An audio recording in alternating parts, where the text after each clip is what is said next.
आता आपल्याला काय करायचं, टिकली वर्क कसं करायचं तर पहा.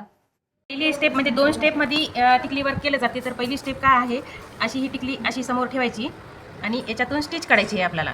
पुन्हा नंतर काय करायची, दुसरी अशी इथं ठेवायची, कुठे जरी बाजूला जरी असली तरी अशी वडून आणायची, इथं ठेवायची. याच्यातून पुन्हा स्टिच काढायची अशी. नंतर अशा एक एक एक एक अशी स्टिच करायची. हे काय आहे, आपली पहिली स्टेप आहे बघा. म्हणजे एक प्रकार आहे, म्हणजे एका प्रकारची आहे.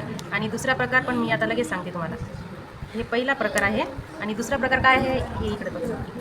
हे आपल्या निडलमध्ये आपण जशी म्हणजे शुगर बीट जसं ओवून घेतो तसं हे निडलमध्ये टिकली आपली सिक्वेन्स ओवून घ्यायची आणि पुन्हा स्टिच घ्यायची.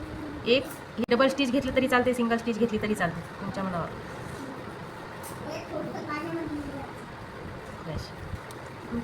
ही सिंगल जरी राहिली तरी काही अडचण नाही, एकावर एक टिकली येते. आपल्याला थोडंसं जर अंतर घ्यायचं असलं तर आपण डबल स्टिच घेऊ शकतो. सिंगल जरी स्टिच घेतली तरी चालते.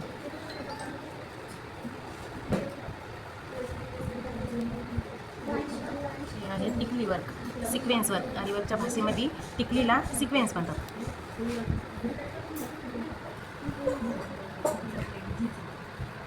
एवढं समजलं का?